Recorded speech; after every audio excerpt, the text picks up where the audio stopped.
G'day, welcome to More Cowbell, please. Thank you for joining me. I'm Ainsley. Today we are diving into a story that's really shaken up the Christian music world.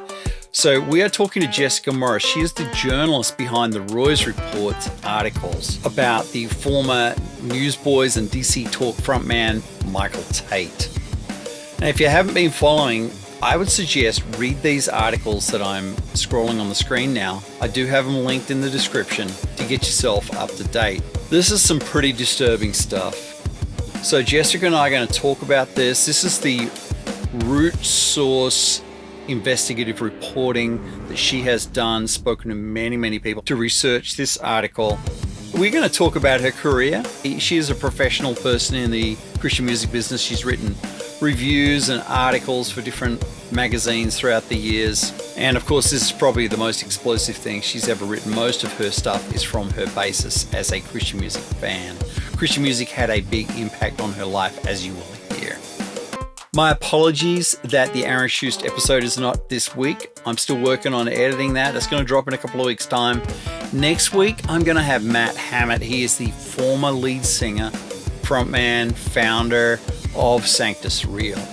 He has gone on to become an author and a speaker, and he has some great insights about the current situation. So please do subscribe so you don't miss out on that. You're really going to enjoy it. This is a good guy. Before we get started, a word to the victims. I appreciate your bravery. What you're doing is helping make some changes to make things better in Christian music. I know most of the survivors of what's happened in these articles are people who are either still working in the Christian music business or do love it and not here to destroy it. I hope you find God's peace and justice. You are seen. Okay, let's get into it. This is Jessica Morris.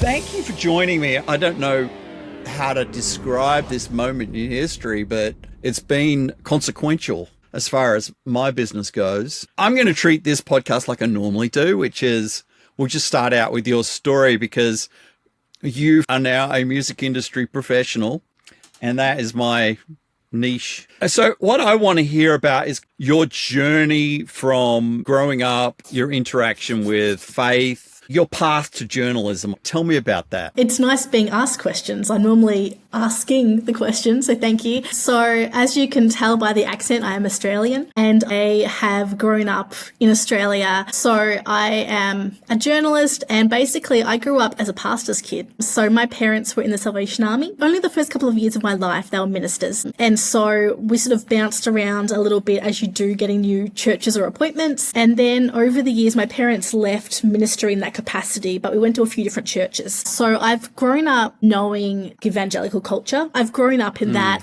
I've been to a variety of Protestant denominations in my time. So I'm used to different expressions. And my faith was always my own. I've always had a sense of knowing Jesus, even as a little kid, but really became my own when I was probably about 13 or 14. And I went through some really significant mental health battles. And that was really when, I guess, the crux of my faith came into play and the sense of I'm living for a purpose and that purpose is for Jesus. So that sort of really refined me, and a huge part of my recovery was listening to music and reading journalism, reading magazines. Some of it was trash journalism, some of it was great, but I had my favorite artists who gave me hope and who gave me joy. Some of them were Christian music artists. I don't know if you remember Bethany Dillon. She goes by Bethany Bernard. But back in the day, I loved her. I love Zoe Girl, Reliant K, all of them. And then I had like Australian favorites like Guy Sebastian and Delta Goodrem, who in the US people won't necessarily know, but I adored. And so they were real positive influences for me, especially in that teenage years. And so my faith sort of partnered with music the whole way in storytelling. Probably in my mid-teens, I was like, I want to be part of telling these stories. I want to share this hope with other people. And so that's when journalism felt like it became the option for me. It felt like it was the right thing. It felt like something that would set my soul on fire. So I sort of set out on a course to do that. And started as a really, really anxious kid. I was really scared. I knew I wanted to do journalism, but I didn't want to move outside of my hometown. And somehow in that, when I was at uni, I met a bunch of American missionaries. I was already saved, but I found friends. Somehow through that process, God gave me the courage and I would say the calling, I guess, to go to not just America, but to go beyond my hometown, essentially, and stretch out. What's your hometown? I live in Geelong, which is Okay. a smallish city compared to Melbourne. It's about an hour southwest of Melbourne for people who've never been. I normally, when I'm talking to Americans, I just say I live in Melbourne or Melbourne because they'll probably understand that. But I mean, we have our own football team, so we're pretty proud of that. Yeah, you do. An excellent one. It's like the second biggest city in our state. So it is a big town. It feels, for me, compared to Melbourne, it feels like you have the best of Melbourne, but you also have a sort of sense of small townliness to it, I guess, in my capacity. And because I've lived here now for on and off for over 30 years, you have a sense, especially in church circles and Christian circles, that everybody knows someone who knows someone. Stepping out of that was huge. So you went to university and studied journalism? Yes, I did. Okay. So you graduated with some kind of degree or... So I went to Deakin University, which is actually literally just up the road, and I have a degree, a Bachelor of Arts, but I majored in journalism and media and communications. I went with the intent of wanting that degree behind me, but also learning while I was there, you have to have work published if you want to be taken seriously. And so in the very... I graduated 2011-ish. It was a series of lots of hit and miss blogs. I hopefully could refine my craft a little bit in the process. So you started out doing that, and what was your first kind of things that got picked up? My initial goal was to be more evangelical in my work, I guess, not really overtly, but I wanted to write for secular outlets. I wanted to bring a sense of hope and light into popular culture and secular music because there was secular musicians that I loved. And that was initially what the hunch and the goal was. But I quickly found that I know Christian music so well in the sense that I consume it. I love it. I'm a fan of Christian music. And so as I was building my portfolio, I was just doing free reviews for Christian music. And that sort of became my wheelhouse. But I was actually through that was picked up by a Brooklyn-based blog in New York. They're no longer online, but they had quite like 1 million hits a month or something. And they saw my reviewing and said, we would love to pick you up and have you on board as a freelancer. And because of that, I automatically had an in with lots of artists that I had dreamed of interviewing. So I started cold calling and pitching artists who I loved. That's what I dreamed of talking to. And when they heard about the audience, they said yes. And so from probably about 2015 onwards, that was really where I started getting taken more seriously, I guess, as a music journalist. I really got to cut my teeth on some interviews, but I really found that I loved hearing people's stories, and that really sort of got me into the wheelhouse of music journalism. And when I could lean into facets of things like faith or mental health or talking about people's vulnerability and struggles, that's where I really thrive, and it's what I really love to do. Give me a couple of interview stories that people you pitched to that accepted and you went, wow, this is great, let's get into this. Oh yeah, my gosh. And what happened? Look, I think 99% of the time interviews, people are great when you interview someone, and part of it is media training, I know that, but 99% of the time people just love to share their story, they love to be heard, right? I interviewed John Foreman from Switchfoot. Wow. Switchfoot is my favourite band. Their music means so much to me, and I really respect John as a human and as a songwriter. So I pitched to his agent and said yes, and I got to interview him. It was literally just a phoner. We couldn't see each other's faces. Probably a really dodgy connection. It was 3 a.m. in the morning, my time. But I thought, it's John Foreman. I don't care what time of the night it is. I'm doing this. And I had 15 minutes, and I distinctly remember that because his publicist jumped on the phone 10 minutes in saying, you've got 5 minutes left. And I'm like, okay, wrapping this up. And I love a long interview. I love getting to the nitty gritty. So this was tough. And all I remember is that John answered my questions clearly and well. Like he was so authentic in it, but he asked me about myself. He remembered my name. He allowed the interview to go on for an extra 5 minutes. Even when I didn't ask that, I was ready to wrap up. And he told me this story about playing dinosaurs with his daughters. And I was like, this is the coolest thing ever. This is just a human on the other end of the phone. For me, that was a really beautiful moment. On a professional level, it was really beautiful.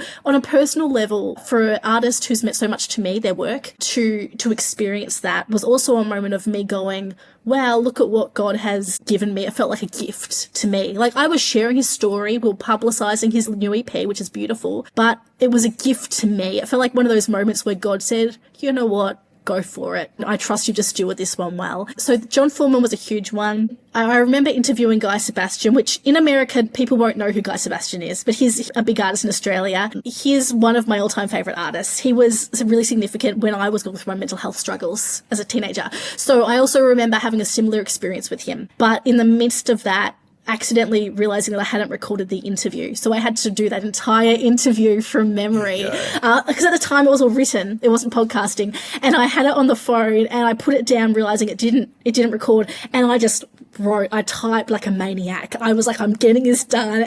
I was proud of the product in the end, but that was a moment. I think they're the ones that were the most the ones that were so significant to me. Then in terms of like, I started a podcast after living in Nashville, and I was quite disillusioned after living in Nashville in 2018. I met some incredible people, loved it there. Went to a great church, but I started, as you do when you are in Nashville, you start meeting people who've worked in the industry, who have great stories, but also a real heartbreak. People who have lost dreams or who have walked away from things or been burnt, and there's this real awkwardness of business and spirituality and faith all coming together.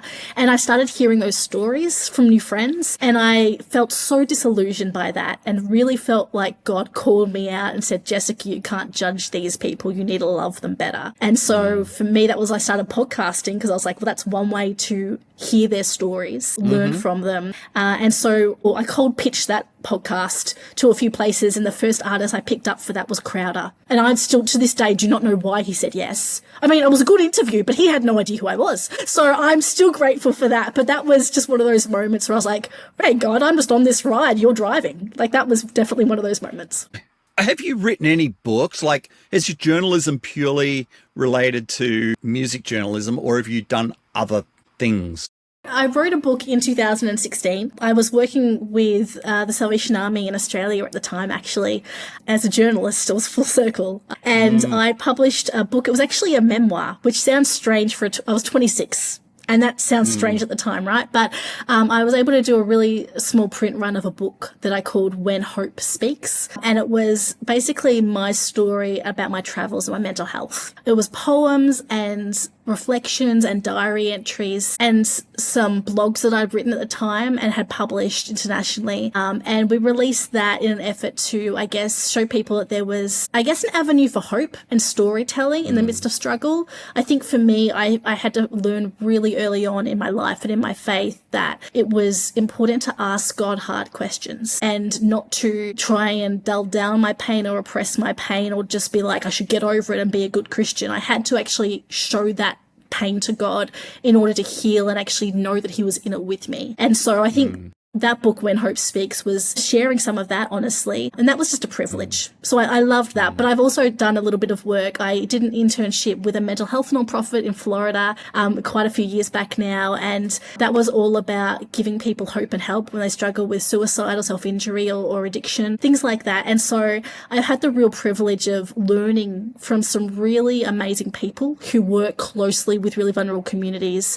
And I've also met some great people who have different life experiences to me. And that has really, I think, opened my mind and my heart up to how big God is, so that hopefully I'm better able to hold other people's stories, even if I haven't lived them or can't fully understand them properly. That's the hope. And that's why I love journalism. I get to respect that. I completely agree with that. And that is one of the reasons I did it. I wanted to hear people's stories so that I could understand where they're coming from. And it helps to break down preconceived notions. Now, speaking about preconceived notions, and you're moving to Nashville and your experience here, firstly, what church did you go to? At the time, I went to the Belonging Co. Okay. Oh, so, wow, yeah, it's been around that long. I never knew Henry and Alex Seeley personally. I've interviewed them once. They were like worship singers, part of a band called Planet Shakers and a church in Adelaide when I was a teenager. That was one of my first expressions of Pentecostal worship.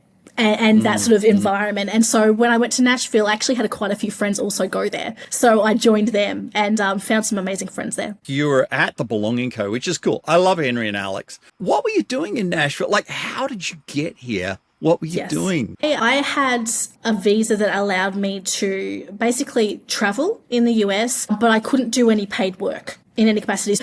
I actually went to Nashville because I had a sense at the time. I thought that God was calling me to the US, and it had been trying for probably a solid 10 years. I'd done multiple internships. I had gone a few times and no doors had opened. And this visa lasted 10 years and I had my last 6 months on it. And I thought, I don't know at this point if this is a God dream or if this is just a Jessica idol. So I basically decided, I did some freelancing on the side along with my other work. So I decided to go over to the States with the understanding I would still be doing my freelance work for Australian clients. So I wouldn't be doing paid work there, but I would basically just work remotely from Nashville with the intent of seeing if, one, I could do it, because I've been talking about it for so long, but also to see if God had wanted to open up a door here or if it was time to let it go, basically, because I couldn't figure out if it was healthy anymore. And so I went, and look, I would only live there for a short time due to my visa, but I hate saying God was so kind to me only because it sounds Christian and cliche, but he was so kind to me.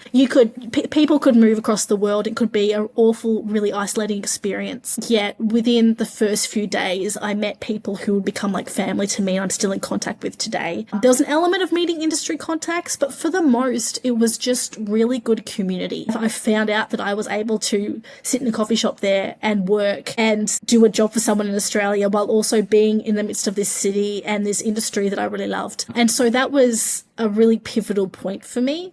And I came back not really understanding why no permanent door hadn't opened, but I really had to sort of grapple in the coming months and the year after that with what God's character was and what it actually looks like when your life doesn't look like what you expected, but maybe that's not a bad thing. Maybe God has something better for you than what you imagined. And so I've spent a long time grieving dreams that never happened, but also learning to trust that God's character is actually good. He's not just someone who sort of dangles something and takes it away. And that's been a huge learning curve for me. Okay. Hey, thanks for sharing. I appreciate that. I want to get into a couple of specifics because obviously the mention of the small bone of Daniel and his company in the, I guess the second article you dropped was difficult because I have only ever experienced them as possibly one of the highest integrity I'm not surprised. Families and organizations. I've been on the road with them. You know, they're some of my good friends, but wanted to read and get your reaction to a couple of the police report statements to see how you came to what you came to in the article. Okay, first one is, and speaking about the girl, Nicole, as you've named her. Yes, Nicole. And in the police report, which the police officer says, she does agree, though, that any interaction she would have had with Matt would have been consensual, but any activity that she would have had with Michael Tait would not have been consensual. And then that in pairing with, the bartender's statement, he says his statement is consistent with what was initially thought, although the amount of drinks consumed appear to be more than what she was resolved. Also, there was no indication of her being drugged in any way for this to happen. And then the third part of that scenario is, because you've put out the allegation, which she stated that she felt she had been roofied or something like that. Yes. By somebody or someone. But in the police report, it says she appears to have been staggering as though she was intoxicated, but she is functioning normal without any indication that she had been given a date rape drug which would have incapacitated her. I mean, that's the police report. May I speak? Yeah, go. Yeah, so I understand police report, absolutely. So what you will find if you look at that police report and in my numerous conversations with Nicole and the corroborating witnesses is that there are elements of that police report that are incorrect. Nicole was never shown that police report. So what actually happened was I went through all that with her. I read out that statement to her saying, Nicole, where they said she stated that this was consensual, and she has told me adamantly that is incorrect. That at no point did she ever tell a police officer that. So I can't tell you what the police officer heard, but that's what she's told me. I can also tell you that I've talked to Nicole about this for 2 years. We have talked together multiple times. I've been to her house. I've heard her stories. I have known what she's gone through in this as well. And so I can state matter-of-factly that when I say she had no interest in Brewer, she had no interest in Brewer. I can state matter-of-factly that she has told me exactly how much she drank. And I have gone through that multiple times with multiple sources. We have checked that to see what would her blood alcohol reading be. How long was she there? What time of night was it? What was her health like? Had she ever consumed alcohol before? How much had she consumed? We looked at all of that. And so when I say that I believe that this was not consensual. And I say that as a fact because even if I believe that police report is incorrect, but even if you disagree with that, I would actually argue that if someone is drunk and incapacitated to that level, so if this police officer is saying she's not roofied, and this is an allegation, we know that. There was no toxicology taken, so we can't prove it. Right. We know that, right? It's a shame that it wasn't. Yeah, it is, absolutely. But the thing is that even if you set that aside and go, okay, let's just say she wasn't roofied. But if she was this incapacitated that you can see on the footage, she's stumbling, there is no level of consent there. If someone is drunk, that is not consent to have sexual relations with anybody. Someone takes advantage of that. So you could say, but why was she drinking so much? And I go, well, you know what? She was on a Christian music tour, irrespective of her personal choices. It should have been the safest place on earth for her. And yet she's in an elevator with a man that she had barely ever talked to. She's taken up to the 3rd floor. He takes her to his room where she is shut in the room, and she's lacking any memory of what happened after her shot of tequila.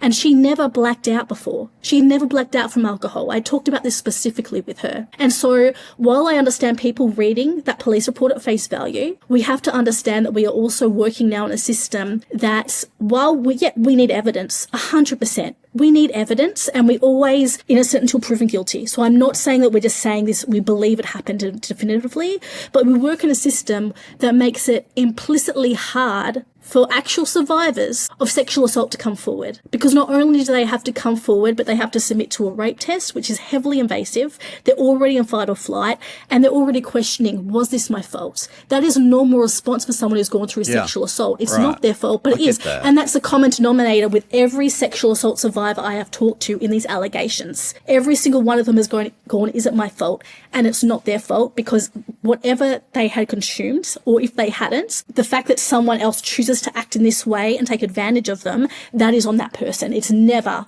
on the victim. Right. And I get that. What I saw in that little video in the front, I'm just throwing stuff. I want your responses to this stuff. So I'm not saying you're wrong or you're mean or you did a bad thing, because the reason I wanted to talk to you about this was I've heard you state your love for Christian music, your love for Jesus. And so I believe you're taking all of that as that this is part of the scenario you're operating from. This is your base core beliefs. Yeah, absolutely. But I look at that video, and I didn't watch the video when I read your report.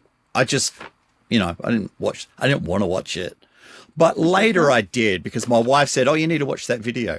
So I did. And the thing that kind of struck me was everything in your article made sense to me from the video, except the part where she jumped up on him and wrapped her legs around him. That didn't say to me the incapacity was there. And also this in the police report, it talks about the level of, and some of the other witnesses, the level of drunkenness that Matt himself was experiencing, for want of a better word, at the time. That's correct. And yet he could speak clearly to multiple sources when they knocked on his door. And we could see him walking very firmly, watching as Nicole fell on the ground multiple times in those videos. And after the incident occurred, or the alleged incident occurred, he walked to the elevator and was having a conversation on his phone. So was clearly able to hold some sort of conversation stand while Nicole was in front of her door, passed out, and her friends took her inside. We can see that on the video. So while I would state that, yes, absolutely, Brewer was intoxicated, I don't argue that. It's in the police report. You can see a visible evidence of how the alcohol impacted him as opposed to Nicole in the situation. It is not fair to say that he was at the same level of incapacitation as her. He was still in control of some level of his functions, of his conversation, and of his choices. Okay. See, I'm not a journalist. I'm just a guy looking at this well, thing. Well, and the thing, the reason I respond like that, and I respond so firmly, please know this, is not because I'm trying to dismiss your concerns. Your questions are valid. I get it. I have read that police report. I understand it. I've grappled with that police report. Please know I'm answering in this way because part of it's because I've heard Nicole's story. I've heard corroborating accounts from 4 people plus multiple off-record witnesses. I've heard all of that. I've heard about the repercussions over the years. So please know when I respond like that, it's because of that, but it's also because in the process of this story as a whole, so not just Nicole's story, but this process as a whole with lots of these people who allege these things with Michael Tait, I have heard the same pattern over and over and over. A lot of these people do not know each other. They don't know they're talking to me. It's only when this story goes live that they go, wow, there's more than one. They did the same thing to me. I was the same age. And so when I respond in that manner with that strength, it's not because those questions aren't valid. They are. I have to ask them. We need to ask them to make sure that what we're actually dealing with is fact, right? Yeah. But I respond in that way, though, because I have seen such a pattern of this in so many stories, some that have been released and some that haven't, that show me that this is not just a one-time scenario. So this isn't just a one-time, these people got drunk and something happened. Or as allegedly the tour manager of the Newsboys at the time said, kids will be kids. Allegedly, he said that. If you had that one incident, look, I would actually say this whole incident in itself is revolting. There is so much wrong with this. But when I see it in the broad context of my entire investigation and what I've been learning is that this isn't a one-time event. And so we have evidence in the Guardian article, if you've read the Guardian report, where there's other allegations about sexual misconduct. 2 of them were minors. A couple of them believed that they had the similar side effects to Nicole. They were intoxicated. They believe they must have been roofied because they blacked out. They woke up to being assaulted. Horrific things that we should never even have to comprehend, right? But I've heard all these stories over so many years that for me, the pattern is very, very clear. And that's why I felt so confident in reporting it. Granted, the police report is there. I'm not disputing what was written in it. But what I would put forward is that when people are looking at the police report, even if they take at face value what the police officer said and what he wrote down about the consent, I would argue that the police officer never included a statement from Michael Tait. He never included a statement from Matthew Brewer. He never included a statement from Steve Campbell, the then tour manager of the Newsboys. He also, as far as we know, never accessed any hospital records. They weren't included. I found them all separately. And I also, as far as I'm aware, Nicole and her other sources, the people in that statement, they were never contacted beyond January of 2015. So as far as I'm aware, Nicole and her line manager at the time both told me they passed on the direct details to Michael Tait and Steve Campbell. And there are emails and instructions that I have seen, and I believe I included maybe some of them in the article. If not, I do have them there, where she actually is telling the police officer, please talk to Tait about these things. This is what happens. He needs to know he's responsible as a lead singer of this band. And after that, the trail went cold. They never heard anything again. It was only 10 years later when I was looking into this police report and accessing the footage, that I said to her, do you realise that this has been shelved? They've closed this. Do you realise that? And they were never told that. And so while the police officer has put this there, they got statements from the bartender. They got statements from the people at the hotel saying that they watched the footage, which is brilliant. And we've used all of that. That is all there as evidence. But there is so much lacking. And in the midst of all that, if you keep reading through the report, the police officer, I don't know why, he mixes up the name of the alleged perpetrator, Matthew Brewer, the lighting technician for the Newsboys then, with her line manager, Matt Best, who she told about this incident with the next day. He was not on the premises at the time. He left at 8 a.m. the night the incident happened, and he was one of the first people she told about it the next day. He took her to the hospital, and he's part of the police report. And so the police officer has somehow mixed up those 2 names to the extent where you literally have to see this video footage to get facial recognition of Matthew Brewer to know it's him and not Matthew Best. Matthew Best is the person who supported her. And so there are so many, in my reading of this, there are so many errors here. There are holes here. I don't understand why. I couldn't tell you, but for me, I look at those things and think there is something missing here. And because of that, this, in my mind, didn't seem to be addressed appropriately at the time, which is why it was closed, and which is why so many years later she has chosen to come forward and share this publicly. And that's tragic because she should never have had to share this or leave this out publicly. There was so much fear in doing this. She could be blackballed from the industry if she's found out. No one wants to do this. And so she chose to do this because she realized that she could help protect other young women, just like herself. I've heard you use the word blackballed. I'm curious about that because I've never experienced that. I've never seen anybody blackballed per se. That's amazing. So I don't know what that means. Sorry. To anybody. No, of course. No, sorry. So when I say blackballed, it's a term that's been used to me by multiple sources. And for them, it just basically means that due to the influence of powerful people that were upset with them, they would be kept from jobs in the industry. So because of people who had more power than them or influence and rumblings in the industry, basically they wouldn't be hired for events, or a band wouldn't be hired, or a festival wouldn't promote them, or a promoter wouldn't go near them, and radio wouldn't go near them. They would basically lose all sense of their livelihood. And for a lot of them, their mission of what they feel is actually to proclaim the gospel of Jesus through music or support this industry. And so when I say blackball, the fear of coming forward is actually that they will lose their entire livelihood at the cost of people who they allege have actually lived as the antithesis of what Christ is. And so that's why people are afraid to come forward. Well, I think if anybody's watching this and you feel like you've been the victim of something, you need to come forward. Forget the blackballing thing. I don't believe that's going to happen. I think if you have some truth, it's a story that needs telling. Look, I would agree people's stories need to be told.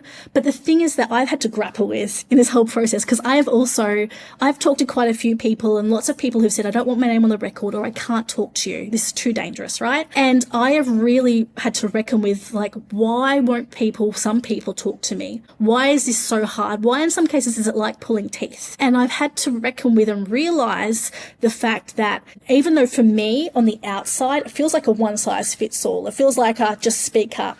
But when you're on the inside, and I guess you could speak more to this, when you're on the inside of it, when it's your city and your town, and you are risking, if you've got kids or a partner, you're risking the fact that you may not be able to pay for your mortgage or put food on the table after this. You're risking the fact you might have to move out of town. You're risking the fact that you might be ostracized from your community because you probably go to church with the people you work with or people that they know.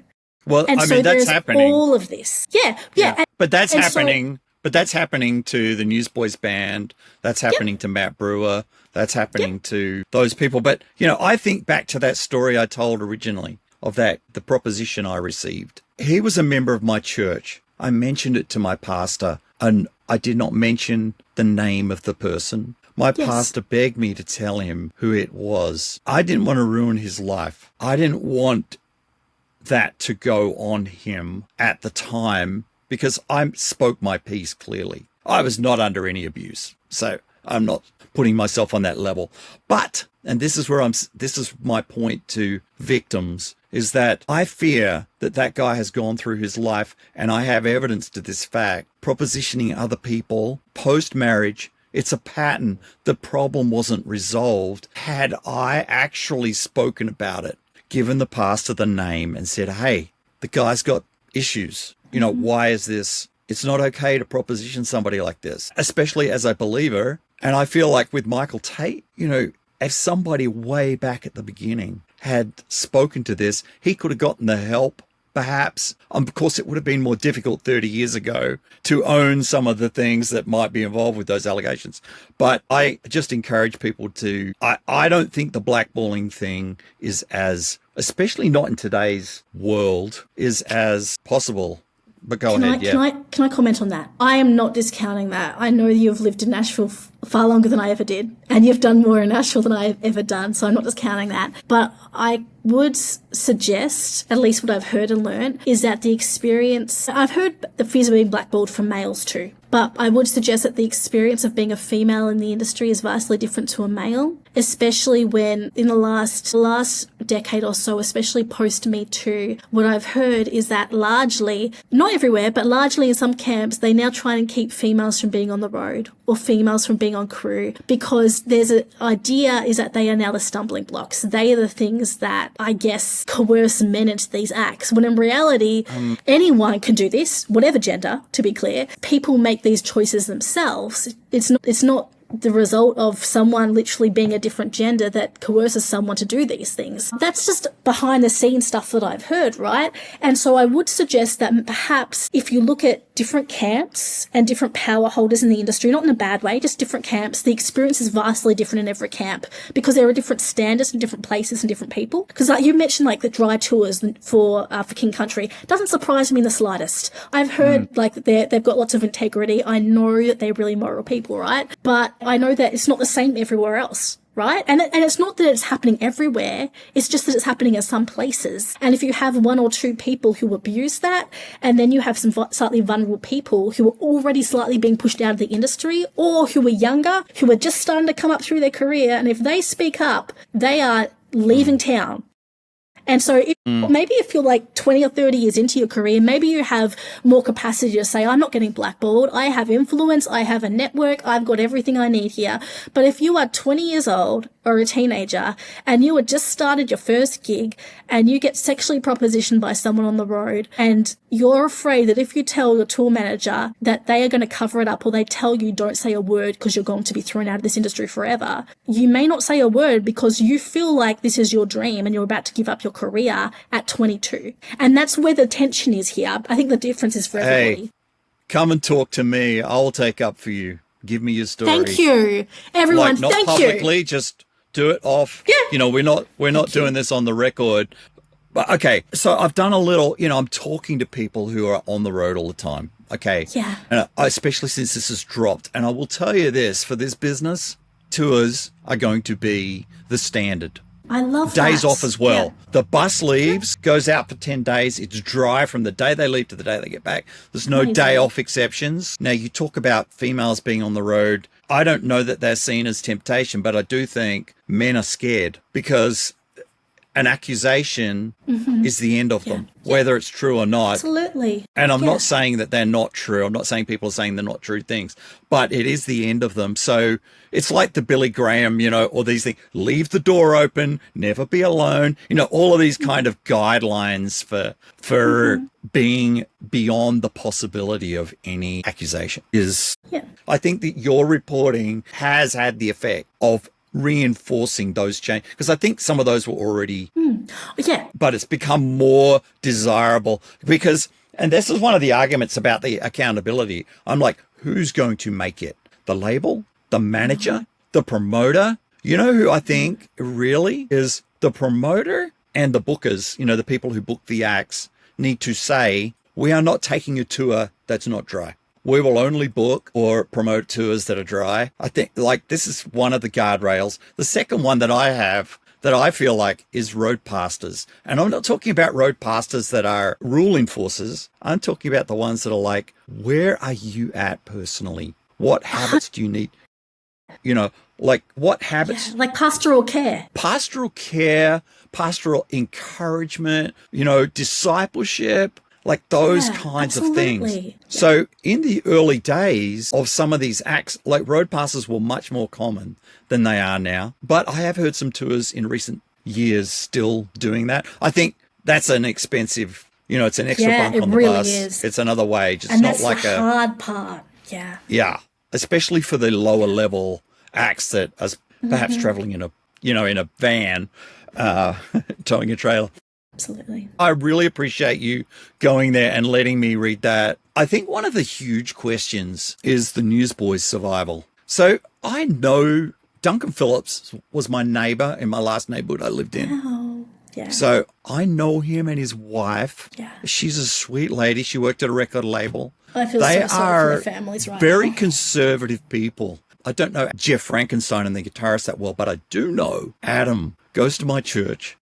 Yeah. Is a straight salt of the earth guy. And I see those two guys in particular as victims because when they say to me they didn't know, I believe them. Now, all I get on my comments is they knew. And I'm like, this is the thing with sin. You hide it. You keep it secret. Yeah. Now, the drinking and the drug taking they didn't know about, but the drinking was, that happened. But the sexual stuff, the grooming, I don't believe they knew. This was a shock to them what you published. And he confessed to. Yeah. Look, honestly, I can't say one way or the other if they knew or not. I don't have evidence to do so. Okay. And so when they say directly, and I've had people speak to me off record as well, people who were close to Tait who aren't involved with this story, I've had multiple people say to me, I'm so shocked. I had no idea. There are lots of people who will say, maybe I had something about sexuality, but let's be real, he hasn't talked about that. We can't talk into that. But there are lots of people who are utterly shocked, who knew him really well, who loved him so much, and still do as a human, who didn't see this, right? And so while I understand fans and people saying, how could these people not know they're on the band together, they're on the road together? I've heard that. I've heard that from credible people as well. But at the same time, I also have heard from people close to him that they had no idea. And I believe them. And so we know that, I guess, the nature of, and he's called it sin, so we can call it sin. The nature of sin is that it hides and protects. Now, I imagine that in 30 years or whatever, some of it seeps out and people do see things, but to what capacity and what extent, I can't say. Right. I don't have, well, I can't he be always like, denied. Of course they knew. Yeah, exactly. He always denied. And so, I think this is one of the other, one of the phrases, it was an open secret. Okay. I had heard this, and anybody who says to me, oh, well, you know about Michael, and I'm like, no, I don't. What is your basis for saying that? Yeah. Like, I'm straight to it. I'm like, if you have evidence for these things, why aren't you going on the record and speaking about it? Like, It's not okay for this to occur. Now, since one of the other reasons I'm even involved in this at all is I put up a TikTok or whatever, just kind of begging for grace. Like, we all sin, don't be a condemner. Jesus came to the world he did not come to the world to judge. If Jesus doesn't condemn, who are we? So judgment for the law, that's a whole other thing. And should a person be in ministry, that's another thing.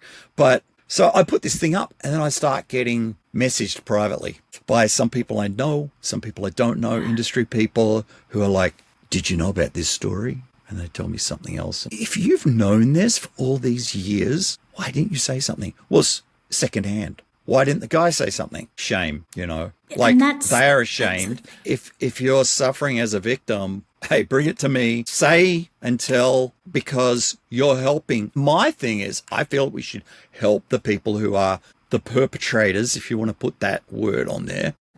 Because there's obviously something going on for them, because they're saying one thing that they believe and acting differently. So what's going on? And I think that's it's like the addict, I'm never going to do that again. I'm never going to do that again.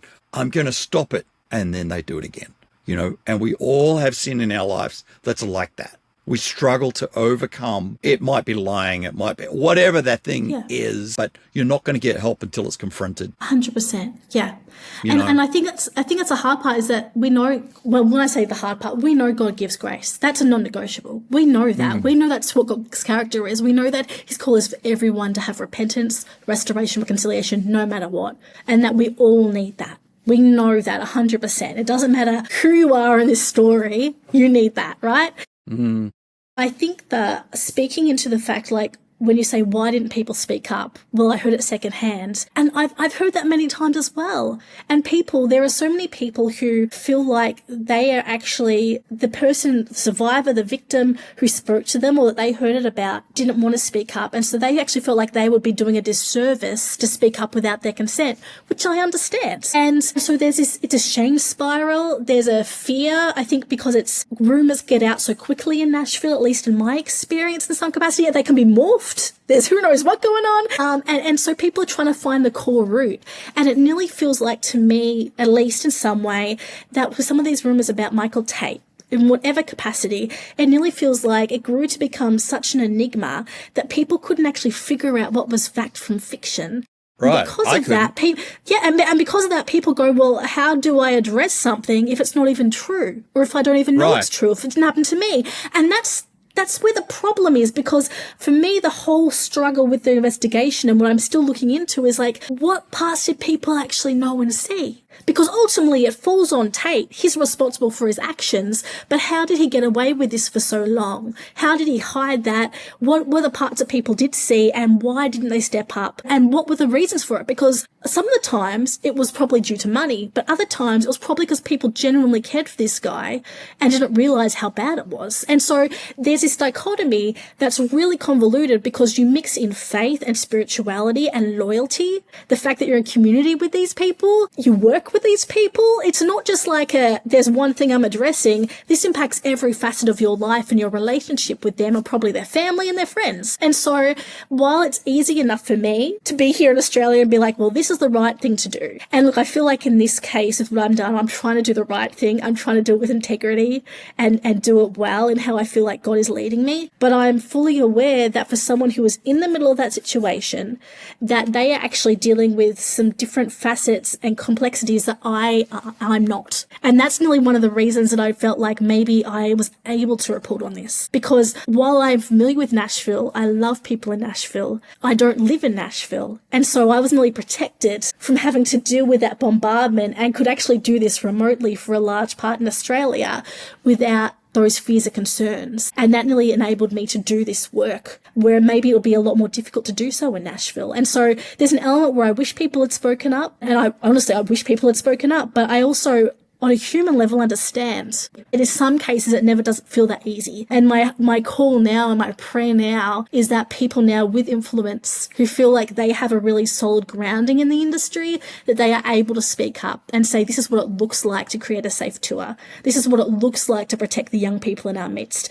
This is what it looks like to have a dry tour. This is what it looks like to provide pastoral support and care and counselling to our artists when they are struggling. And that's sort of my prayer now, is that the people with that gravitas, like when we had Mike Donaghy speak, Matt Hammett, Rhett Walker, I was so grateful to them, because while they weren't speaking directly into things, they were saying we need to hold truth and grace together. And I appreciated that, because they're some of the first, along with Chris Llewellyn from Rain Collective, we interviewed him, they're some of the first to actually say that directly, not just be silent. And I understand that some people feel like they need to be silent right now to protect themselves, to protect their industry. But for those who are speaking up, I am so incredibly grateful. And I know that there are many, many survivors who are grateful, because it's recognition that these things that happened in God's name aren't actually of God, and that the Christian music industry as a whole wants to be a safe place that glorifies God, like it has done and can continue to do. I see the Roy's Report website, and they do have the odd good news story sprinkled in there, but for a large amount, it's this pastor fell, this person did this wrong. And it's a business that's driven by clicks. It survives by advertising or donation. The same as making money on Christian music ministry, making money on the fallen, on the publicizing of the fallen. I'm not saying it should be hidden, but on the flip side, there's that. I think there's a big tension in that.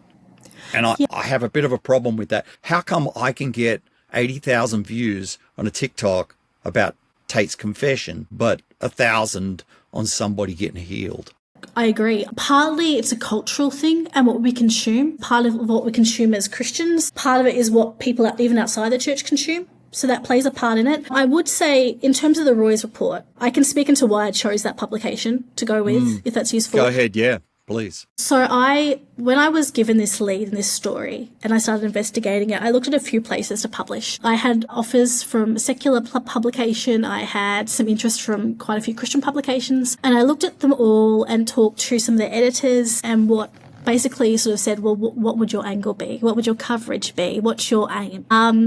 And basically I ended up choosing the Roy's Report because they have a mission to basically speak truth and restore the church. And what I found was that while I had lots and lots and lots of background support from people in the industry, I had lots of people who really wanted to see this come to light and were so supportive of me. They really helped. But what I found with the Roy's Report is that they had, I would say, when I say the gusto, I mean like the courage, the strength, the willingness to back an unknown journalist from Australia after they had looked at all my evidence and everything I'd done. They said, we are willing to do this because it's right. for me, when I chose the Roy's report, I didn't do it for clickbait. I had an offer that would probably likely assure me I'd get a far bigger audience. It felt like the wrong offer for me. It wasn't for other people, but it felt like the wrong option for me, because when I got this story and I was speaking to sources, and the vast majority is still in Christian music. They still are in it. They are still creating. They love this industry. They're just like us. They told me these stories because they desperately wanted reform. They told me, some of them were like, oh, we're so scared Christian music will crumble. And I was like, well, one, I'm one person. I don't want it to crumble. But also they said, we don't want it to crumble. We just want it to be safe. This man can't keep getting away with these things. We don't know why he's still doing it. And so I wanted to go with a Christian publication because I wanted it to be, hopefully, this was my hope.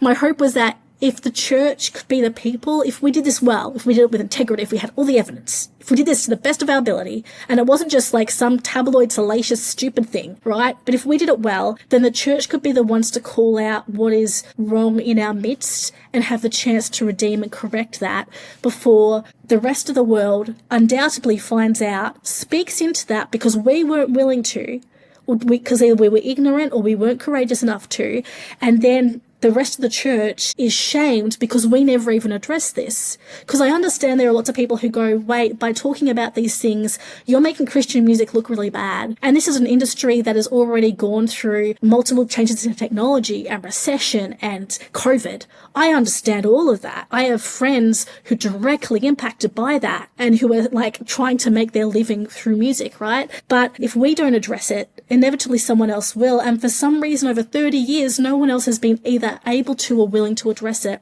for multiple reasons. I'm not saying it's a wrong decision for people. I'm just saying for multiple reasons. And so it's snowballed to this point. If we'd addressed this earlier, it would have been bad, but maybe it wouldn't have been this bad. And it certainly wouldn't have had this many lives which have been dramatically harmed and traumatized, and people still living with this trauma to this day. Well, I think part of the difficulty is, like, if somebody comes forward to me with something about something that's going on now, we can get consequence or get justice or whatever that looks like, because I feel like this had to be raised to this level of public for action to happen, which is very sad for me. Yeah, I agree. I mean, hey, Christian music has survived Sandy Patty. Yeah.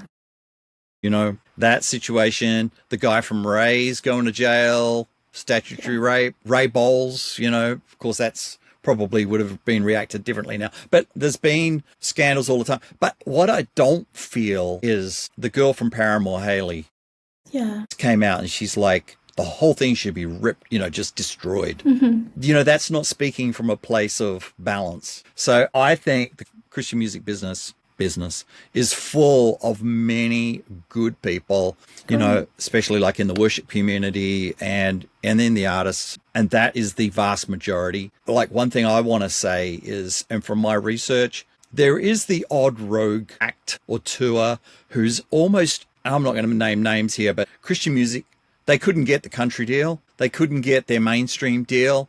But because they went to church, they got a Christian deal. I get that. You know, it's just a stepping stone to where they really wanted to go, or to be able to do a full-time music career. So, as is the whole of society, there are a percentage of people with challenges, let's put it that way.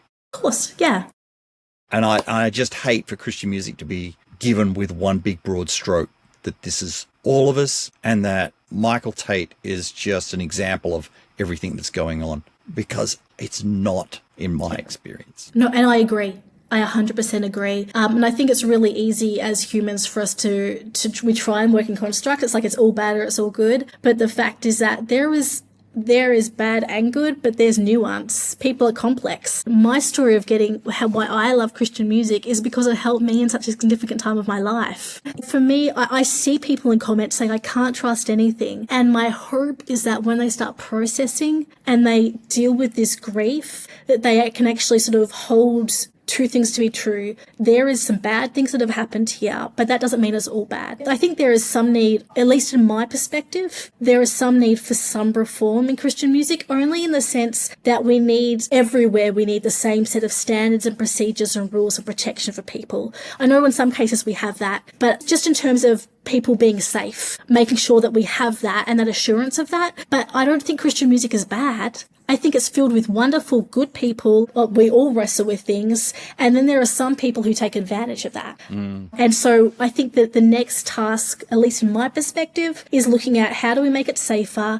And then after we've made it safe for people and sort of helps survivors or victims, what does it then look like to provide better support for our musicians and our crew who are on the road, who are living on the highest of highs every night, but then fall into their trailers like exhausted, missing their families and probably coping with some temptations or struggles or mental health stuff that we can't fully comprehend purely because unless you've been on the road. And so my thought would sort of be, if we need to look at those processes, maybe we can actually get to the root of this cause by being the support that artists need and the accountability they need in a safe way before 30 years down the track we get to this point. Yeah.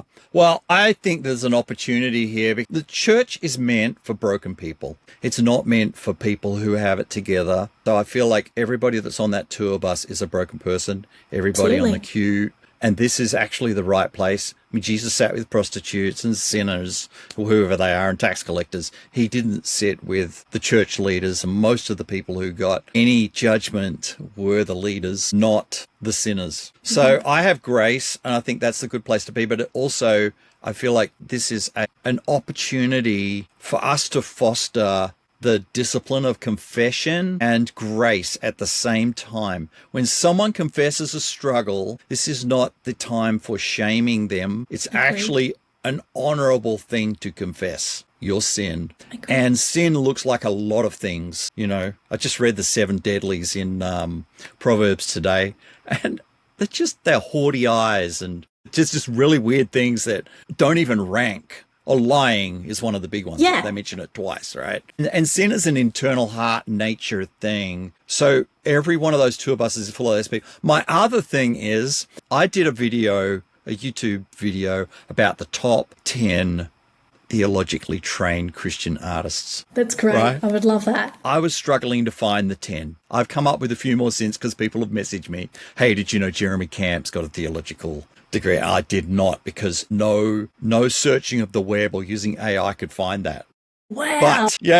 But I found 10 that had some, and that some of them are surprising. But here's the thing. That's 10 acts out of several hundred. And we put these people on stage, give them fame that we're not meant to hold, and things go wrong. And they're saying things and writing songs that perhaps don't come from fully grounded theological bases.